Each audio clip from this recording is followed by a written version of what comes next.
네, 좀 전 영상에서 보듯 매일 이 진품을 보고 이렇게 판매하는 백화점 직원들조차도 모조품을 좀 한눈에 알아본다는 게 쉽지가 않은 것 같아요.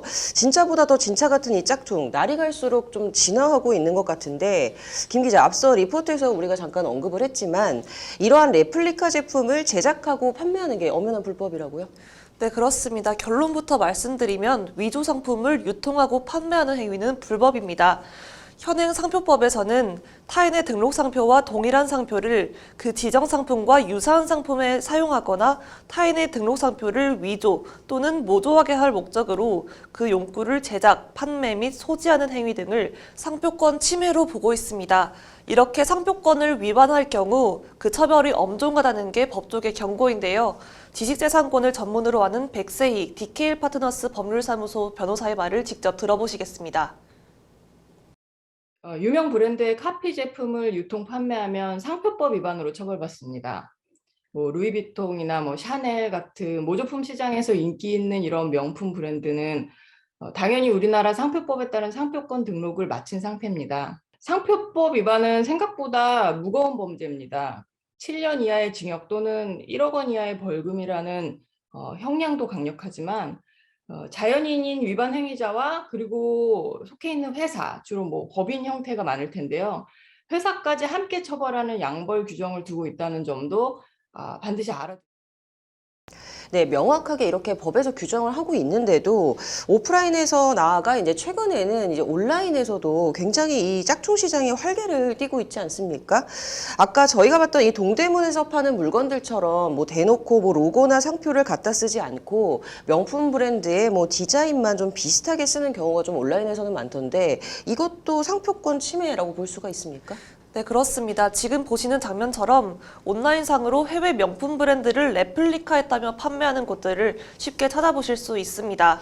요즘 많이들 접하는 레플리카 혹은 스타일의 앞글자를 딴 ST라는 용어가 어느 순간부터 짝퉁이라는 부정적인 어감을 대신해서 교묘하게 이용되면서 합법적인 것 마냥 판매가 이루어지고 있는 건데요.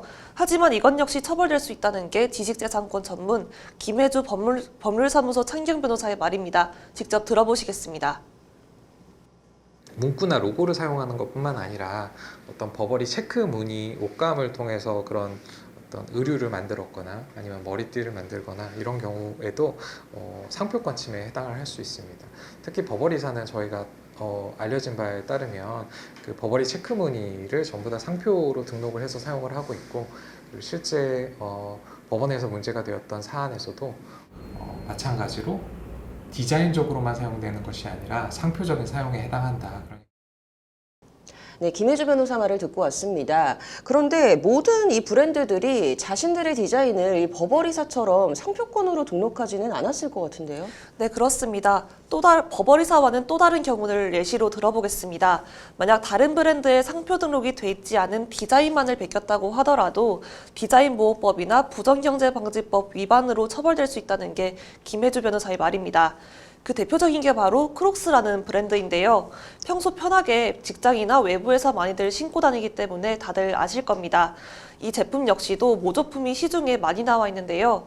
크록스사의 경우에는 자신들의 신발 디자인을 지적재산권의 일종인 디자인권으로 등록하고 있습니다.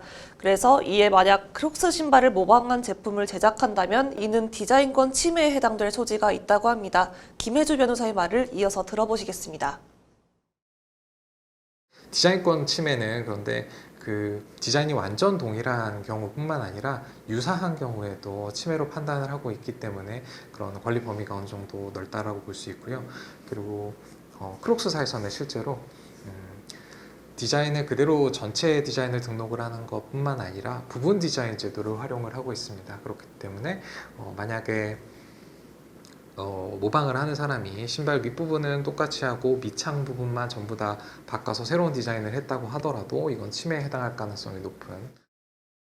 네, 얘기를 좀 나누다 보니까 상표권, 디자인권 좀 여러 가지 권리가 많은 것 같아서 복잡하고 좀 헷갈리기도 하는데요. 구체적으로 어떻게 이걸 보호를 받아야 되는 걸까요? 네, 발명, 상표, 디자인 등의 산업재산권과 문학, 음악, 미술작품 등에 관한 저작권을 총칭해서 지식재산권이라고 합니다. 이러한 지식재산권, 그중에서도 저희가 얘기하고 있는 산업재산권의 경우에는 이를 보호하기 위한 법률이 여러 가지 존재한다는 게 백세희 변호사의 말이었습니다. 직접 한번 들어보시겠습니다. 예를 들면 이 상품을 만든 회사가 바로 우리 회사다라고 영업주체 표시를 보호하고 싶다면 그건 상표법의 영역이 되고요. 물품의 디자인에 대한 독점적인 권리를 갖고 싶다면 그땐 디자인보호법의 보호를 생각해 볼 수 있습니다. 다만 상표법이나 디자인보호법이나 특허청의 권리 등록이 반드시 전제되어야지만 보호받을 수 있습니다. 다만 상표법, 디자인법, 저작권법에 따른 보호를 받지 못한다고 하더라도 부정경쟁방지법상의 상품 형태 모방 행위를 주장할 여지는 있습니다. 이렇게 법마다 침해 요건이 조금씩 다르기 때문에 예, 최근에는 코로나 때문에 좀 경기도 어려워지다 보니까 뭐 기능성이 좀 떨어지더라도 명품 혹은 좀 고가 제품을 좀 저렴하게 구입을 해서 이제 만족이라도 느껴보자 하는 좀 변형된 이 소비가 유행 아닌 유행이 좀 된 것 같습니다. 어쨌든 이러한 불법 행위로 인해서 모방을 당하는 원작자들은 피해를 당하는 거잖아요. 해결책이 좀 어떤 게 제시가 됐나요?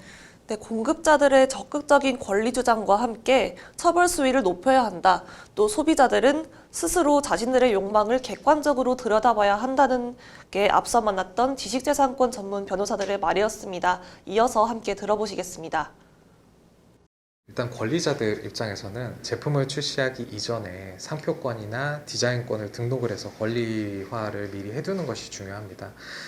그리고 이렇게 권리화를 해두었다면 관세청에 자신의 브랜드나 상표나 어떤 디자인을 등록을 해놔서 모조품이 국내로 유통되기 이전에 통관 단계에서 차단을 할 수 있도록 조치를 하는 것이 큰 피해를 방지하는 아주 좋은 방법이라고 생각을 하고 있습니다.